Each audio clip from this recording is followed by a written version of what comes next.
گنڈیریوں کا استعمال آپ گرمیوں میں بھی کر سکتے ہیں اور سردیوں کے موسم میں بھی کر سکتے ہیں۔ جب گنے کو چھوٹے چھوٹے ٹکڑوں میں کاٹا جاتا ہے ان کو ہم گنڈیریاں بولتے ہیں۔ پاکستان میں گنے کے جوس کا استعمال بھی بہت عام کیا جاتا ہے۔ یہ زیادہ پیسوں میں نہیں بلکہ کم پیسوں میں ہم اس کو خرید سکتے ہیں۔ اس طرح وہ لوگ جن کے دانت زیادہ مضبوط نہیں وہ گنڈیریوں کے استعمال کے بجائے گنے کا رس استعمال کر سکتے ہیں۔ ہم چینی کو بھی گنے کی مدد سے بناتے ہیں۔ یہ سفید چینی کو بنانے کے لیے کاشت کیے جاتے ہیں۔ یہ دنیا کے مختلف حصوں میں اگائے جاتے ہیں۔ کیا آپ جاننا چاہتے ہیں کہ گنڈیریوں کا استعمال آپ کی صحت پر کون سے اثرات مرتب کر سکتا ہے؟ یہ تمام کچھ جاننے کے لیے ہمارے ساتھ جڑے رہیے اور ویڈیو کو مکمل واچ کیجیے۔ گنڈیریوں میں موجود غذائیت۔ گنے میں بہت سے ایسے غذائی اجزاء موجود ہوتے ہیں جو ہماری صحت کو بہتر بنانے میں اہم کردار ادا کرتے ہیں۔ اس میں potassium, calcium, magnesium, iron, zinc اور بہت سے ایسڈ موجود ہوتے ہیں۔ اس میں موجود اینٹی آکسیڈنٹس آپ کو سوزش اور تناؤ سے محفوظ رکھتے ہیں۔ گنڈیریوں کا استعمال فائدہ مند یا نقصان دہ۔ گنے کا رس گنڈیریوں کا استعمال آپ کے لیے مفید ثابت ہو سکتا ہے۔ آپ کو یہ جان کر بھی حیرت ہوگی کہ یہ ذیابیطس کے مریضوں کو بھی مثبت اثرات فراہم کر سکتا ہے۔ گنے کے جوس میں چینی کے ساتھ ساتھ 75% پانی بھی موجود ہوتا ہے، جس وجہ سے یہ ہماری صحت کے لیے مفید ہے۔ لیکن اس کے ساتھ ساتھ اس کے ممکنہ طور پر بھی خطرات ہو سکتے ہیں، اس لیے ہم اس کا استعمال اعتدال کے ساتھ کرنا ہی آپ کو نقصان سے بچا سکتا ہے۔ بیماری کی روک تھام کے لیے ہمارے لیے کوئی بھی بیماری خطرناک ہو سکتی ہے اگر آپ اس کا وقت پر علاج نہیں کرواتے۔ بیماری کی روک تھام کے لیے بہت سی غذائیں بھی ہماری مدد کر سکتی ہیں۔ گنڈیریوں میں اینٹی آکسیڈنٹس کی بھرمار ہوتی ہے جو آزاد ریڈ کلر کے نقصان میں سے ہمیں بچاتے ہیں۔ اینٹی آکسیڈنٹس ہمیں کسی بھی قسم کے انفیکشن سے محفوظ رکھ کر ہمارے مفادیتی نظام کو مضبوط بناتے ہیں۔ مفادیتی نظام کے مضبوطی کی وجہ سے ہم بہت سی بیماریوں سے بچ سکتے ہیں اور ان کی روک تھام کر سکتے ہیں۔ میٹابولز کو فروغ۔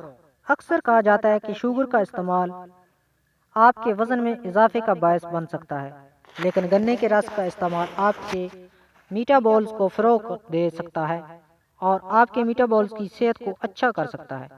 اس لیے ہمارے لیے گنڈیریوں کا استعمال فائدہ مند ہو سکتا ہے۔ اگر آپ گنے کا رس میں ادرک کا استعمال کرتے ہیں تو یہ ایک مدافعتی نظام کو صحت مند بنا سکتا ہے۔ اس کے علاوہ یہ حاملہ خواتین کے لیے بھی بہترین اور ان کے مفادیتی نظام کو بھی محفوظ بنا سکتا ہے۔ اس کے علاوہ دل کی بیماری۔ مطالعات سے یہ بات سامنے آئی ہے کہ زیادہ چینی کے استعمال سے دل کی بیماری کا خدشہ ہوتا ہے۔ جو افراد چینی سے اوسطاً 20% تک چینی کا استعمال کرتے ہیں ان میں دوسرے لوگوں کی نسبت 38% زیادہ امکان ہوتا ہے ان میں دل کی بیماری ہو۔ زیادہ چینی کے استعمال سے نہ صرف آپ کو ذیابیطس بلکہ بلڈ پریشر اور دل کی بیماریوں کا بھی خدشہ ہوتا ہے۔ اس کے علاوہ اس کی وجہ سے ہائی کولیسٹرول، اضافی وزن اور دل کی بیماریوں کا بھی خدشہ ہوتا ہے۔ لیکن گنڈیریوں میں چینی کے ساتھ ساتھ غذائیت بھی موجود ہوتی ہے۔ آپ کو اس کے استعمال اعتدال کے ساتھ کرنا چاہیے تاکہ آپ اس کے زیادہ استعمال کی وجہ سے صحت کا مسائل سے دوچار نہ ہوں۔ گلے کی سوزش اور فلو سے نجات دلاتا ہے۔ ایک گلاس گنے کا رس باقاعدگی سے استعمال جسم کو نزلہ، گلے کی سوزش اور فلو جیسی بیماریوں سے بچاتا ہے۔ ان مسائل میں اکثر افراد گنڈیریوں کے رس سے صحت مند رہ سکتے ہیں۔ یہ جسم کو نمی بخشنے اور ذیابیطس، گردے کی پتھری، فلو، یرقان، کینسر اور گلے کی سوزش کے علاوہ اور کئی بیماریوں کا علاج اس کی مدد سے آپ کر سکتے ہیں۔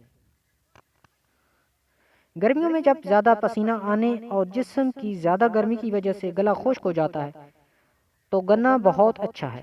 جسم کو ہائیڈریٹ کرنے کے لیے ایک گلاس گنے کے رس کا استعمال کریں۔ مزید یہ کہ گنے سے نکالے جانے والے رس کا بھی ایک عام فائدہ ہے۔ گنے کے رس کا باقاعدگی سے استعمال جلد کی سوزش کے ساتھ ساتھ جلن کو بھی دور کرتا ہے اور جلد کی ظاہری شکل کو بھی بہتر بناتا ہے اور عمر بڑھانے کے علامات جیسے کہ رنگت، داغ، دھبے، جھریوں اور نشانات کو بھی کم کرتا ہے۔ گنڈیریوں اور گنے میں چینی کی مقدار اچھی خاصی ہوتی ہے۔ اس کے علاوہ ذیابیطیز کے مریضوں کو اس کا استعمال اعتدال کے ساتھ کرنا چاہیے تاکہ وہ اس کی منفی اثرات سے محفوظ رہ سکیں اور اپنی شوگر کو کنٹرول کر سکیں۔ اس لیے ذیابیطیز کے مریضوں کو گنے کا رس یا گنڈیریوں کا استعمال کرنا چاہیے، جس میں انسولین کی پیداوار کو روک سکتا ہے، اس لیے اس کا استعمال زیادہ نہیں کرنا چاہیے۔ گنڈیریوں کا استعمال نہ صرف آپ کو تر و تازہ رکھتا ہے بلکہ یہ سردیوں میں بھی جسم میں پانی کی کمی کو دور کرتا ہے۔ اس کے علاوہ یہ ہماری جلد کو تر و تازہ بناتا ہے اور پیشاب کی نالی کے مسائل کو بھی حل کرتا ہے۔ سوزش، جرکان جو کہ جگر کے مسائل ہیں، ان کے علاوہ یہ جسم میں گرمی کو بھی دور کرتا ہے اور بلڈ پریشر کو بھی کم کرنے میں معاون مددگار ثابت ہوتا ہے۔ یہ تھی آج کی ہماری ویڈیو۔ میں امید کرتا ہوں کہ آپ کو ہماری یہ ویڈیو ضرور پسند آئی ہوگی۔ پسند ہے تو ویڈیو کو لائک شیئر ضرور کریں، اپنے دوستوں کے ساتھ شیئر کریں اور ہمارے اس چینل کو لازمی سبسکرائب کریں، کیونکہ یہاں پہ بہت سے ایسے جو نسخے ہیں وہ اپلوڈ ہوتے رہتے ہیں۔ چینل کو سبسکرائب